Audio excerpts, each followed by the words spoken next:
إن دويد قاذيك بي ممارين قضو باديسي وحن عاويقو قاضي وقضو باقونيني انت انا قيد كيس مارين قيبا هانتبي كدي قايه هدي ليو مدى شنقي ميس دلنتني قياس لي عميري قران كان سبرج بل صدا سلام قيمة بدن وادو غالنتاني waxay ahayd madal ka duwan madalihii hore waxay kulmisay badiba hal doorka aqoon-yahanka togdheer waxay ahayd madal caawisin kulmisay aqoon-yahan tiro badan magaca madashu daaraneed ayaa ahaa habeenka hal abuurka dhalinyarada togdheer iyo hoyga aqoonta ee Alfa University madasha ayaa waxay isku arkay aqoon-yahan tiro badan kuwaasoo qaybaha kala duwan ee dhalinyarada suugaantu ay ku soo bandhigayeen madasha tartan suugaaneed oo dhinacyo badan taabanaya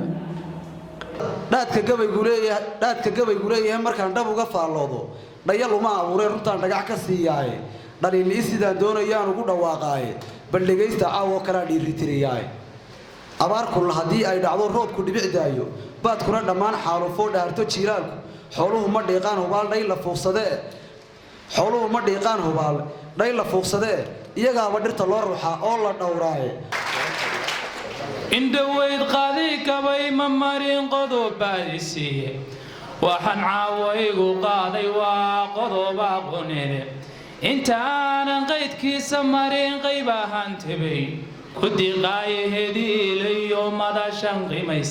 دلنتني قياس لي عميري قران كان سبرج بل صدا سلام قيمة بدن وادو غالنتاني حبيب كيغي قبري marka wuxuu ku bilaabaya hadii ma so'ayna ki gabay cududi suganta indhaway bawaataan urin ayaa hogeede maantana ciyaaru ma wadiyo inaan ilayay cilmigiyo aqoontan rabaa inaan asuma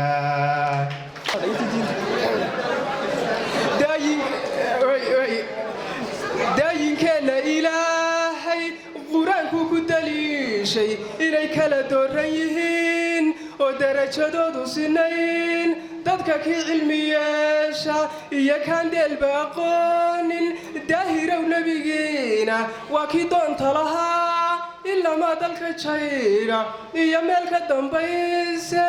inagoo dabaqayna diinteenna amarkeeda aynu diiradda saarnayn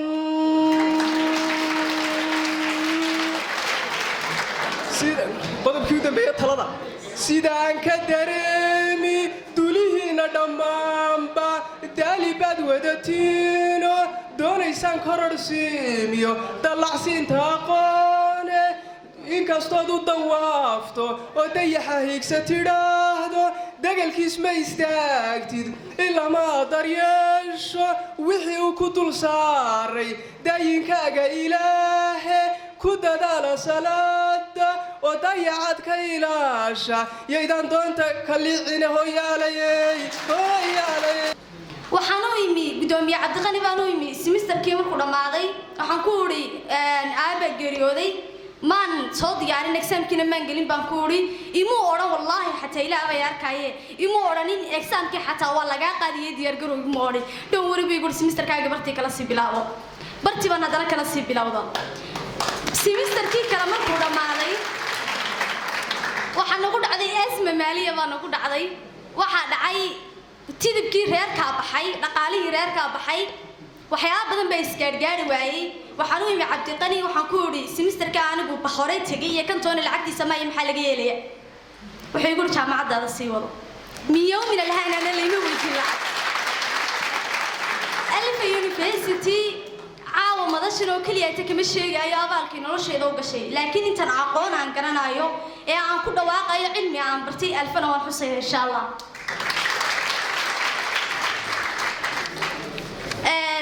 halkan maansan ku tartamay alxamdulillah I did it waan ku guuleystay maansadan inta ugu horeysa insha Allah idin la wadaagayaa waxaanay odhanaysaa ayaanku kolkuu wacnaado adduunkaa kuu iftiima aqoonta kolkaad tixraacdo adaa baxa oo abqaalma abuura arwaaxyo dhowra adaa noqon kara ilayska ifsada aadmiga oo dhan addoonnimadaada muuji aqoontiyo qalinka qaado ku faan abtirsimadaada ka weynida buti daarwin awoodiyo garashadaada ma gaadha adduunka oo dhami halkaas waxaan ku xusayaa aqoonta halkaasi aqoonta laftirkeeda abaal badan bay gashay oo waxaan xasuustaa aabahay dalka kuma gariyoon xataa meydkiisii maan arag maalinkiina subax jimcaada iyadoo laygu yidhi aabba wuu geeriyooday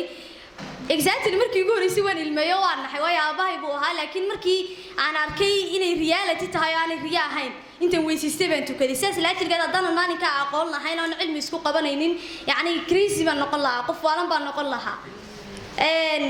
waxaan idhi agoonnimadayda waayo markuu aabbahay socdaalay waxaan noqday agable qaawan dhugoowa heshiga aqoonta ayaa aabbay ahaaday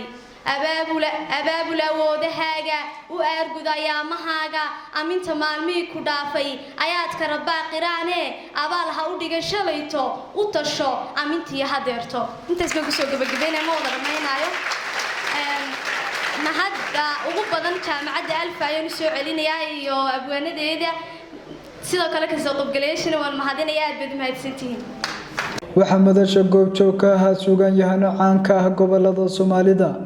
waxay diyaar u ahaayeen inay u garsooraan dhalinyarada suugaanta kala duwan ku tartamaysay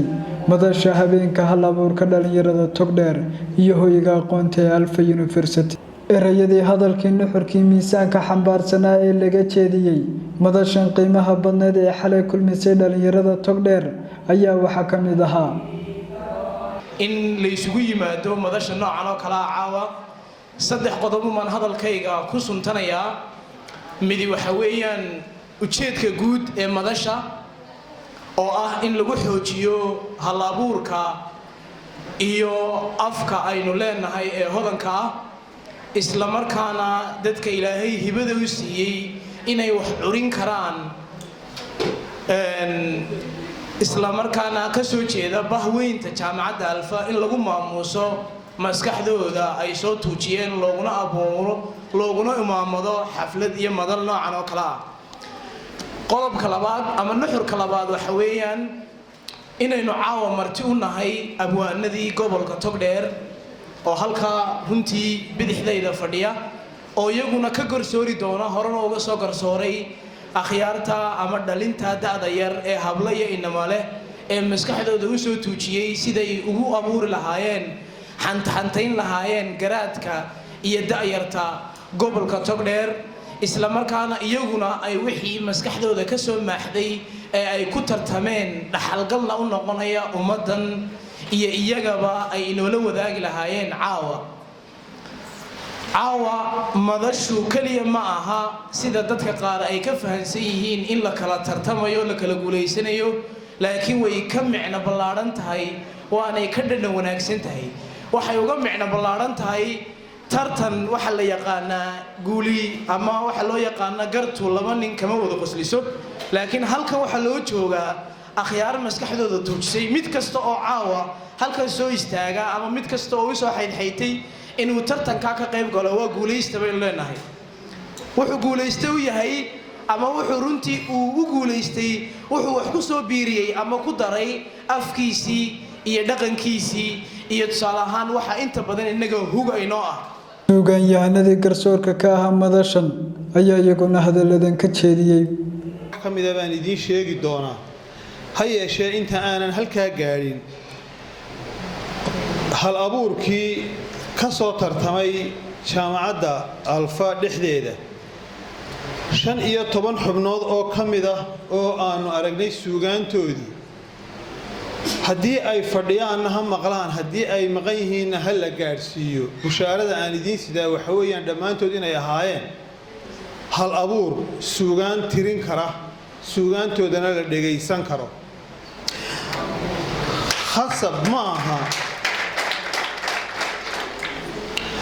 khasab ma aha in qofka hal abuurka ahi madal kasta oo la isku beejinayo ama la isku shirabayo inuu kaalinta koowaad galo haddii aad kaalinta koowaad geli weydana macnaheedu ma aha inaadan suugaanyahan ahayn ama suugaantiriye aadan ahayn waayo haddii aad fiican tahay inanbaa farku dheer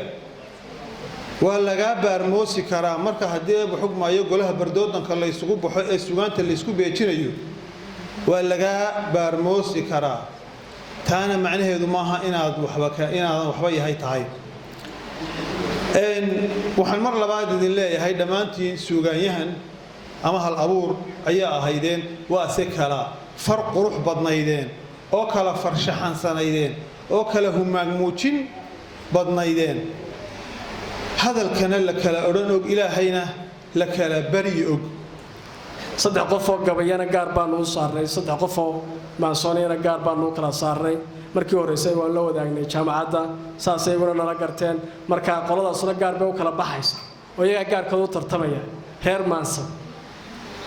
ragga gabayana ama hablaha ahaadana hablaha gabayana gaar bay u tartamay marka waxaad arkaysaan laba group oo isbarbar socdo oo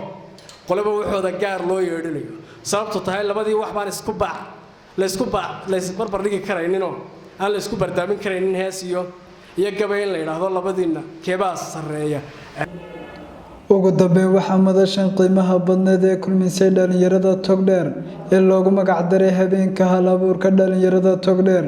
iyo hoyga aqoonta ee alfa ka hadlay madaxweynaha jaamacadda alfa university faraceeda magaalada burco professor cabdiqani ibraahim xasan qodobka koowaad horta caawa fikir ahaan isbedel weyn baa igu dhacay oo xagga cilmiga markaan ka hadlayno ama cilmiga maadiga aan dhiganayno inta badan koorasiyo curriculum iyo manhaj western aan erinaa waan ku mashquulsanahay laakiin caawa waxaan ogaaday in maansada in aqoonteena suugaanteena runtii ay tahay cilmi aad u ballaaran u baahan in la xoojiyo kor loo sii qaado runtii awaanada waxaan isla soo hadal qaadnay muddo sanad ka hor inaan furano qaybta suugaanta iyo akademiyadda caqabado fara badan oo jiray wuxuunbaa noo suurtagalay inaan hal training u qabanay oo ku jiraan tartamayaasha qaar ka mid yihiin trainingkaasoo 3 cisho qaatay ka jaamacad ahaan waxaan qorshaha ku darsanahay insha Allah bacaan ramadaanta ama sanadusiyadkan cusub inaan kuliyadda furano insha Allah noocay doonto waxaan ugu qaataa dilay ka dhigeen runtii waxaan leeyahay dhammaantiin oo ku mahadsantihiin cilmiga waayo runtii dhaqankeenu uu sii dabargo'aya ama uu sii baaba'aya Soomaalida inta badan waxa lagu tilmaamaa dadka dhaqankooda inta badan la bedelo ama maaliyabalka inta badan ka guura waxa sidoo kale aad arkaysaa inta badan markaynu meelaha goobaha waxbarashada kala gaadhno ama jigeeshka ama arday jaamacad soo galay oon Soomaali qori karin way dhacdaa taasi runtii waa isbedel oo runtii waqtigu keenay